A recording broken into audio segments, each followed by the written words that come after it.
This program is proudly brought to you by the VAFA Live Official app. With live scores, team stats, player stats and much more. Everything you need for the VAFA in the palm of your hand. Download it from the App Store or Google Play now.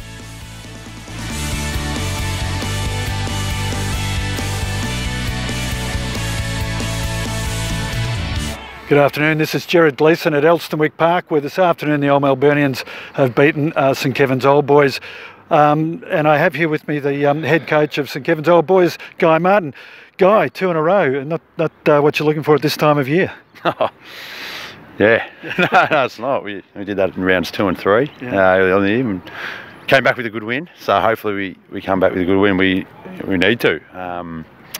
Brighton did a favour by losing today, which helps our chances to stay in the 4 come season's end, but we need to win at least one more. But I said to the group, hey, if we make the finals and we play how we're playing, I mean, dare I say it, I'll be just making up the numbers anyway. So, but 3 weeks ago, 3-4 weeks ago, we're playing great footy, so it's there. Yeah. It's just been a bit of an issue this year. We go through lapses throughout the season and throughout the game and throughout each quarter. I mean, even started the game, we were on 5 first 3, and then started the second, and then so we're just not on.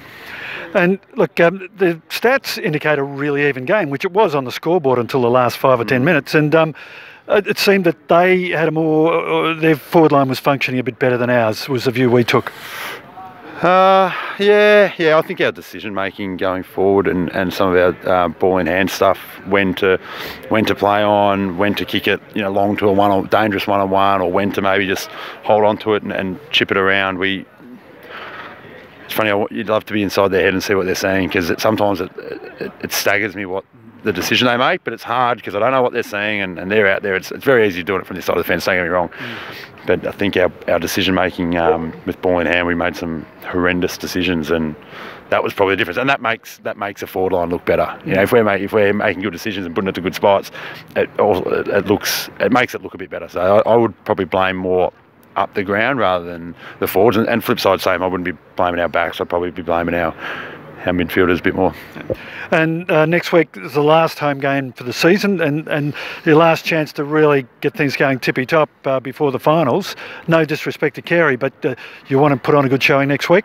Oh, we want to win, because I wouldn't want to be going to St Bernard's in round 18 having to win and relying on other games. We win next week, we put that to bed.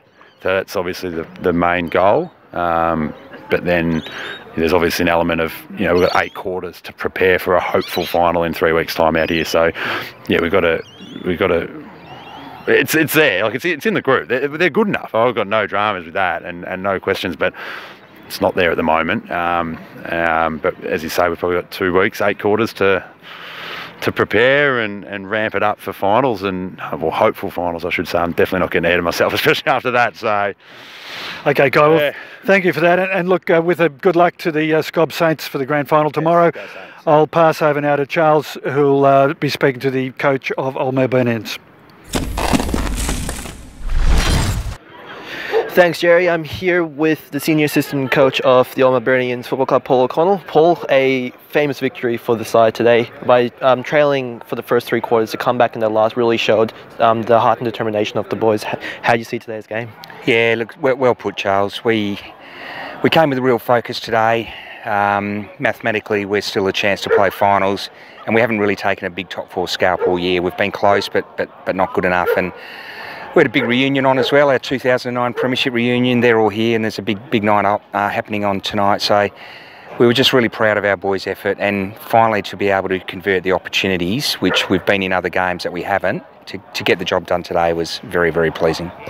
Now, you were, as I said before, you were trailing the first 3 quarters. It would St Kevin's would start off the quarter really quick. They kick a few goals, and then you guys would be playing catch up for the rest of the quarters. What was the message in that third term to try and sort of limit that output? Yeah, exactly that. So we felt it started with the mids in both the first and the second quarter, that they were able to get on top early, and our mids then fought back, and by the end of the quarter the clearances were pretty much neutral. So we really put it on our mids to make sure that we owned it and it always starts with a midfield battle. So we're able to do that early, and then gain some ascendancy. We didn't take our opportunities in that third quarter, but we hung in there again and set ourselves up for that last quarter. Justin De Steiger, 5 goals. Got to be pretty happy with that performance. Yeah, awesome. He's a unique footballer, Justin. I've never seen athleticism like it. He's freakish in what he can do in terms of how high he can fly, and then invariably he's getting his own crumb. He's that athletic. But we were, apart from finishing off his work with 5 goals, we were really happy with his defensive pressure, and that was a real focus for our forwards. I think we saw Josh Freezer move into the midfield, starting on the wing for all 4 quarters. Talk us through that. We felt that we've been a bit slow down back and outrun, and that most opposition sides don't have 3 big forwards. So we mixed it up a little bit, and we're not saying Josh is slow, but we're just by having 3 talls, and we felt Josh actually gets heavily tagged each week as a backman. So we thought we'd free him up a little bit. He's really smart with his ball use, and he played an outstanding game, and it really worked for us. Now, as you said, the playing finals are still a mathematical chance. 2 couple of big weeks for the club. Talk us through those. Yeah, we've got some Bernards here next week, so we're back-to-back games at our home ground, which is really important for us. So we've just got to win.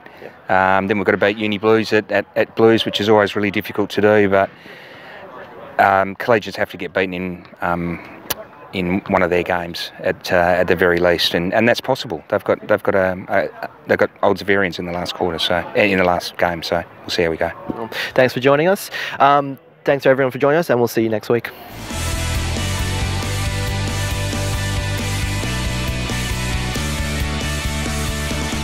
This has been another Complete Sports Management production.